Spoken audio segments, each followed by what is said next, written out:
Welcome to No One is Safe, a podcast about books, life, and where the truth can be stranger than fiction. I'm your host, Elizabeth Scozzari. Welcome back, everyone. We are going to hopefully have a very focused, concentrated, and helpful episode, especially for anyone who is about to be or who is currently querying their novel with no success or little success. There's a couple of really great nuggets that I've learned this past year, and I'm going to tell you the things that I wish someone would have told me. And before we get to that, we are going to talk about two books. The first is Liar's Beach by Katie Cotugno. If that is not how you say it, I apologize. It looks like that's right, but we will just apologize and keep our fingers crossed. There's a couple of neat things about this book. The first is that it did send me down a bit of a rabbit hole.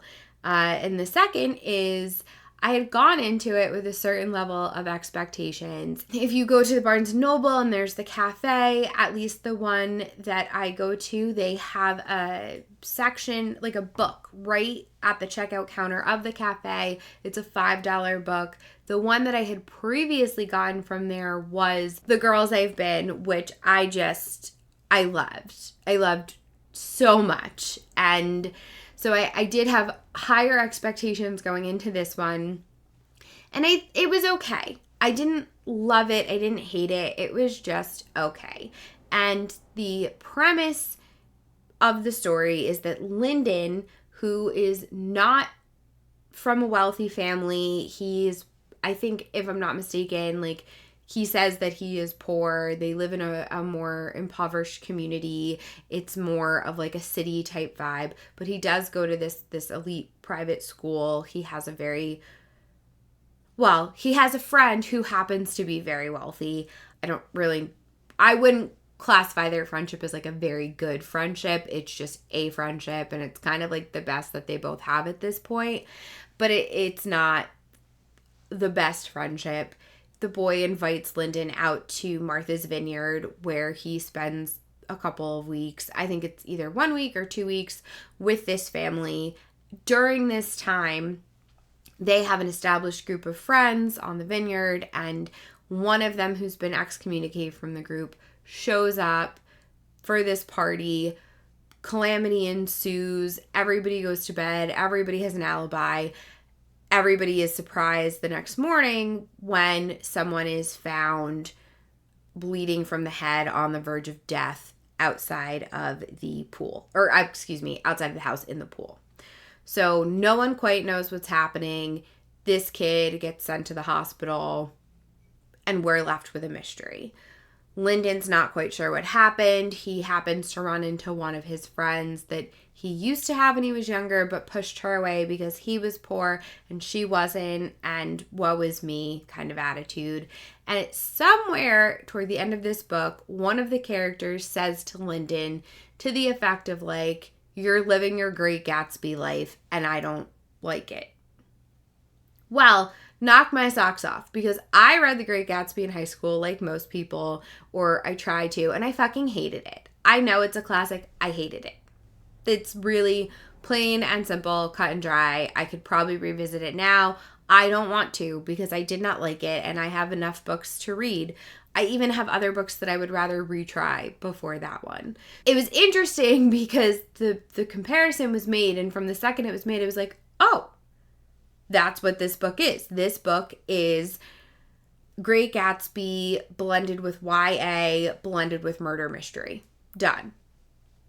2.5, 3 stars. Didn't love it. It's okay that I didn't love it. It was okay. There was a character that I really did enjoy. She kind of starts out as a peripheral character, but by the end becomes very important. And I have a feeling that she's going to have a second book, or a book about her, which I would probably read because of how much I liked this character. So I'm open to that. But the interesting thing about this Great Gatsby comparison is when I went to double check the plot of this book, because I couldn't remember if it was Martha's Vineyard or not, and I know that it doesn't have to be exact, but I went to go look it up. When I was looking it up, Amazon said it was the YA version of The Mysterious Affair by Agatha Christie. It was like a retelling of that. I have not read that one by Agatha Christie, but she is the queen of mystery, and so perhaps that's kind of where they were taking it, because there is a mystery that needs to get solved throughout Liar's Beach, and it does take on a very like gumshoe, like digging our hands in, we're going to solve it ourselves, Nancy Drew and the Hardy Boys kind of vibe. So I could see that. But what I saw more, and probably because it was only pointed out in the book, was the Great Gatsby parallel. I will say, there was a trend for a while on TikTok, like, if you liked this, read that. And I say TikTok, but I still don't have one. I saw it on Book Talk, which is Bookstagram or Instagram, but about books. Anyway, if you like this, read that. If you are looking for a Great Gatsby retelling in a young adult sphere, you could read Liar's Beach. Let me know how you feel. But you could also read Jake Reinvented by Gordon Corman. And I recommend that one because when I read that one 1,000 years ago, I had started it not realizing it was a Great Gatsby retelling. Actually liked it so much more than the Great Gatsby, like the actual book. So that is my recommendation if you are looking for a Great Gatsby retelling, or just a book with the premise of the Great Gatsby that you might enjoy more. I will also say I barely remember the Great Gatsby, so while I'm supposed to be reviewing Liar's Beach, which it was okay. Some characters were predictable. The whole book kind of had that I don't give a fuck vibe, so it kind of made me not give a fuck. And then there was one character who really cared, like, to the utmost degree, and her I kind of got behind. But I guess while we're reviewing Liar's Beach, 2.5, 3 stars, I'm going to throw Great Gatsby on there with 1 star. Like, and I just didn't like it. I also don't really remember it, though. So anyway, I could apparently go in an endless circle about this, but we will move on to our next book, which unfortunately I also didn't love. I wanted to. I picked this book up. I had just been talking to my friend about the Satanic Panic, and I was like, you don't even understand. And they were alive during it. I'm like, you don't even understand what you didn't, you don't know what you missed out on. And so we happened to be in the bookstore, and I saw this book, and I was like, this is what I was telling you about. And he was like, I don't really care. I'm like, fuck. I want to read this book, though, so if you're not going to get it, I'm going to get it. So lo and behold, it's called Devil's House by John Darnielle. It looks like Danielle, but there's an extra letter in there. This is all going to come back to me because when people are trying to pronounce my last name, it's going to be a lot of apologizing or like, dude, I don't know. And that's fair because my last name is Scozzari, and it's not great. I'm aware, guys. It's not great. Not terrible, but it's not great.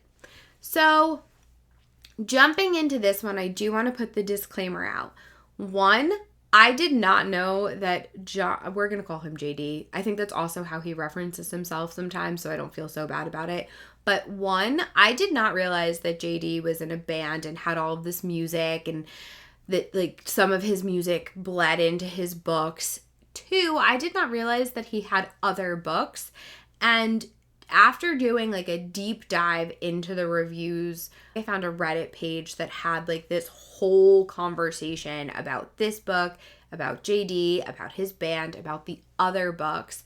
And what I surmised was if you read his other books, each one is kind of like an evolved or evolutionized version of the book before, but they're all different.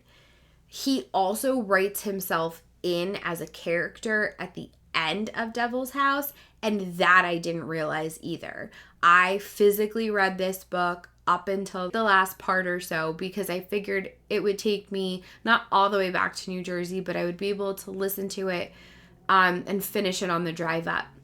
So as I was driving, I still had a couple of chapters left, and I wanted to like physically read them, but I hadn't brought my book because I figured I would have finished the audio or listening to it on audio. So I did read it and I did listen to it.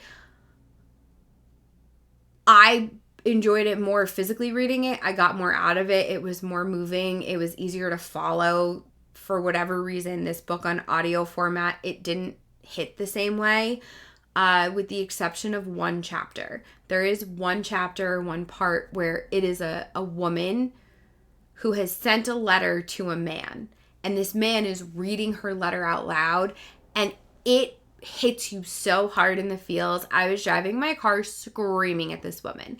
This woman blames everybody but herself for the shit that her family went through and that her kid went through. And at some point, you have to be able to look inside yourself and stop blaming other people.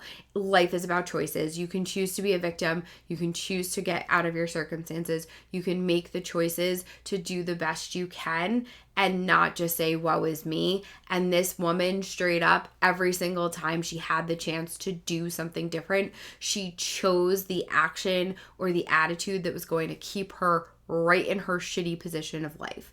And so I know that sounds unsympathetic, but I was screaming at my car, in the car, screaming at this book because fuck you, lady, is how I felt.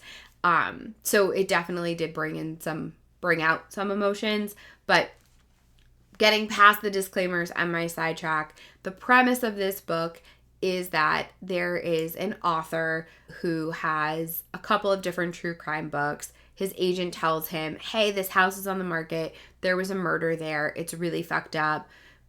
We think you should definitely go buy it and delve into it. So he does. While he's there, he starts realizing that this murder in this town got a very bad rap for being a satanic ritual, Satanist, the whole satanic panic of the 80s.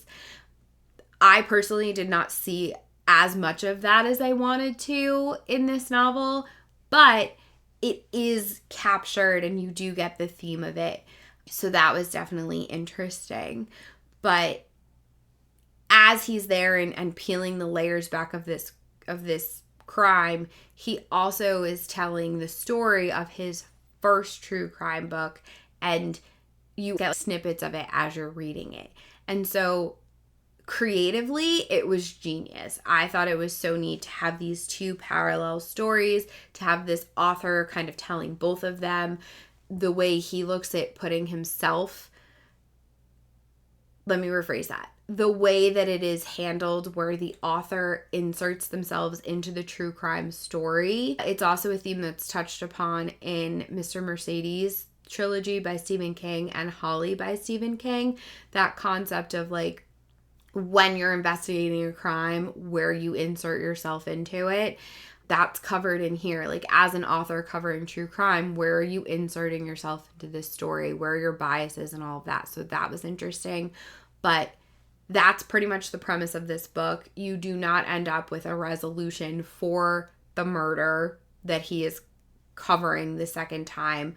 The first one, you do have a more well-rounded picture of what that crime looks like, but not the one that took place in the house that this author is spending time in.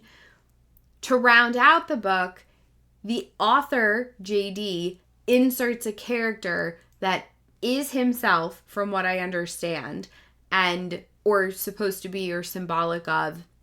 I don't know anything about the man, so I could be wrong.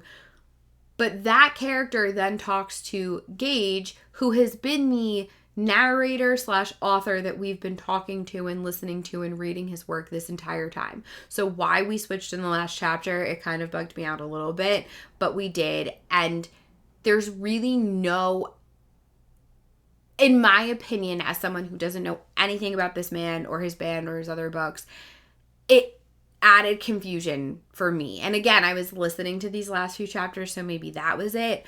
But it didn't add anything to the story. It actually took me out of the story and distracted me. So I do at some point want to grab my physical copy and kind of look through the last few chapters and see if it hits different when I have it in my hands. Because again, I did like this book better in physical format than I did audiobook. Shout out to JD, because the author, I did not realize this, had to switch to I didn't have to. I chose to switch to the audio format so I could drive. This man who was reading this book sounded exactly like I was not envisioning, but how I heard Gage in my head was exactly the voice of the man reading it. Lo and behold, I found out that the man reading the audiobook is JD, the author, which just like brought me so much joy in a complete aside to the story. So that is my very convoluted walkthrough of like what this book is, the themes it touches on.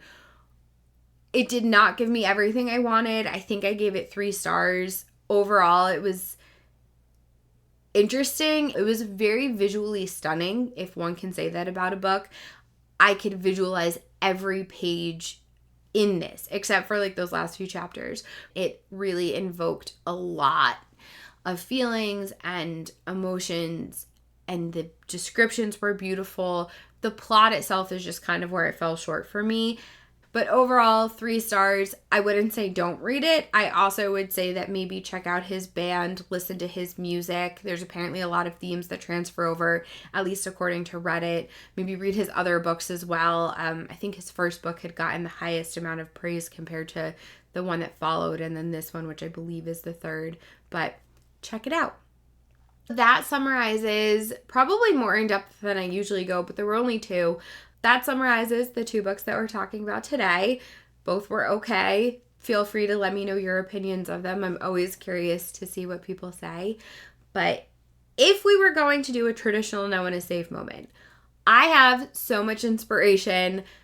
If last year was the summer of travel and national parks, this is the summer of concerts. I was so blessed to be able to see Alanis Morissette, like the epitome of my female rage as a child, who then grew up to be like this beautiful, spiritual, amazing human being that she is, while still holding on to that nugget of like, we need to make the world a better place for women, but also for everybody. Fucking love her. So I just so blessed to be able to see her.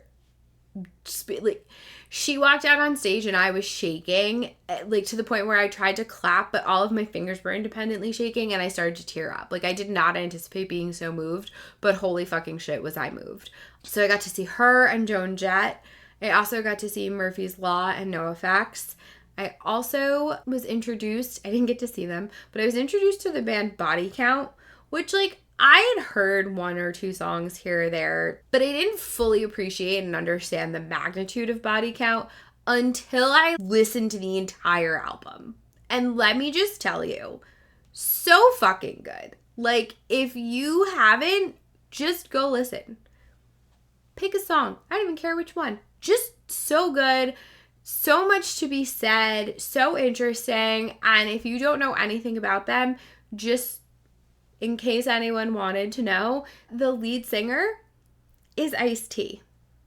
My whole life, I've only ever seen Ice-T on Law & Order SVU, or as like, oh, this is his hot wife Coco. I had no clue. And now I am informed, and I feel like I missed out on a lot. But I also saw Bad Religion and Social Distortion this year. Is there anyone else? Oh, I got to see E-Town Concrete. That's who it was. Talk about another band that I had no idea existed, even though I'm from New Jersey and like that's where they are from. So good. But even better, no offense to all of E-Town Concrete, like it was an amazing show. They had great people opening for them. I had special not earplugs, but I had the loop earpiece thing, and so you put them in each ear and it basically just quiets the world for you. So you could still hear the music, you could still hear the words, you could still hear the things around you. But I was able to go to a metal show and was actually able to still hear and enjoy and didn't spend the entire time like this. I have super duper sensitive ears. So that was really fucking cool. So if you have sensitive ears or hate loud noises or can't stand them or just can't hear with loud noises, highly recommend getting them. I didn't have a great experience buying them from the company, but that doesn't mean that the product isn't great. And they do sell them on Amazon. It's the exact same thing. It comes in the loop packaging, so you can get the same product with less of the hassle the buying experience that I had. But I digress. My point is that going to all of these different shows, getting to see punk rockers who are just standing around as opposed to being in the pit, seeing a whole plethora of people at E-Town who, like, holy shit, literally this one couple looked like they are what happens when white bread gets water poured on it after midnight and it comes to life. Yes, we're blending the Gremlins with my analogy here, but they looked like your everyday mom and pop, like middle-aged. They were just throwing their elbows, having a ball. Like at Atlantis, the amount of hippie stoners, lovey-dovey couples, like the group of lesbians that were in front of me, too young, too old. One like had just gotten engaged, the other I think have been together since the dawn of time. Them forming a friendship before my very eyes, it was beautiful. The amount of diversity of people that I have seen at different concerts, all of the emo kids who never grew up at Say Anything, it was just so cool, and definitely some of those people will be appearing in stories in the future, for sure. But speaking of writing and speaking of stories, because we do not have a traditional no and a save moment, what we are going to talk about is writing a query letter that doesn't suck. Because there are two phases of this letter, and this is advice that someone else gave to me, and I am just regurgitating it out. Step 1, do not give them a reason to say no. Step 2, give them a reason to say yes.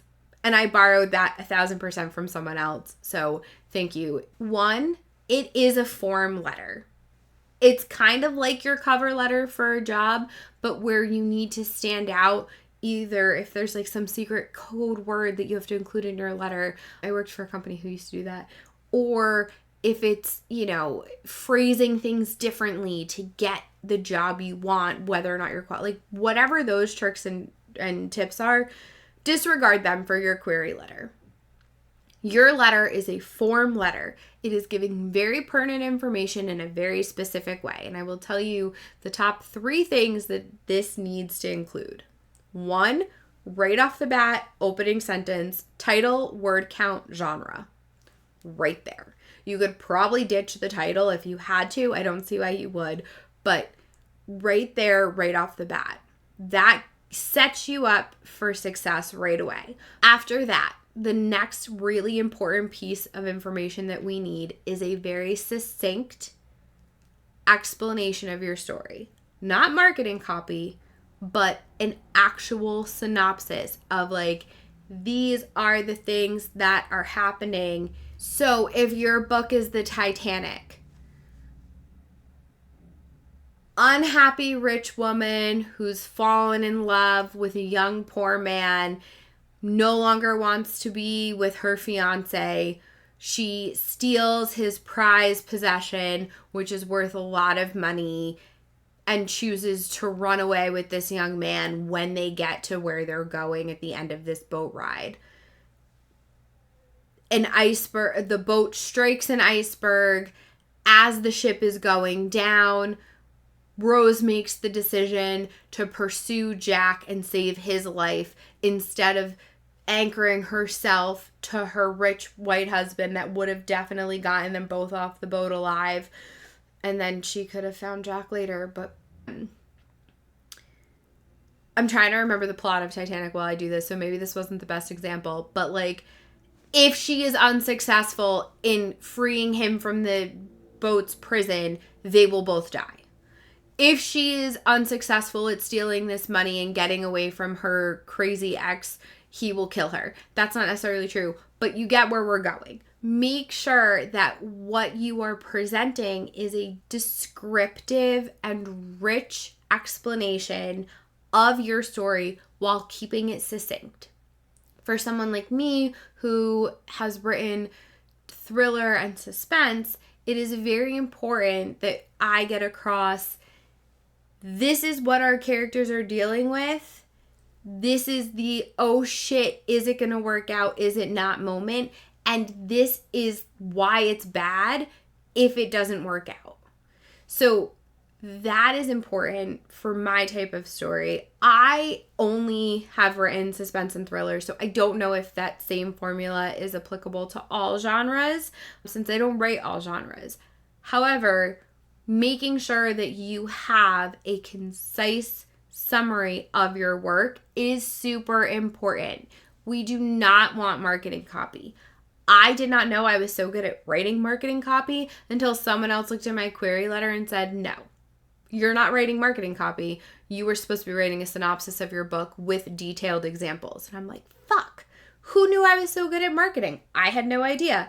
But it's not the marketing copy. You're not trying to sell it and be vague, because you are presenting yourself and your novel and what makes your novel different from all of the thousands of other ones. If you write a vague enough marketing copy, you can apply it to several books, and we don't want that. We want to know what's special about yours.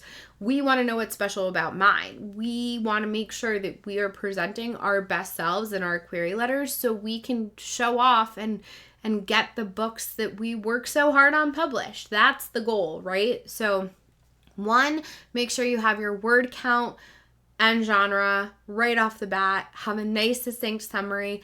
And the very last thing is, if you are going to use comps, my novel is comparable to this, or it's a blend of these, however you write that, you need to make sure that your comps are within the past 3 to 5 years, no more than 5. And also make sure that they're realistic. Look at the books of the time. I have a lot of versions of my first novel's query letters. Not great. But I had actually, when I finally decided to use comps, I had said that it was a blend of 2 movies from the 80s. And yes, you heard that correctly. I took 2 movies from the 80s, both of which are older than me, and I use them as comps. Movies that are older than me, not gonna fly.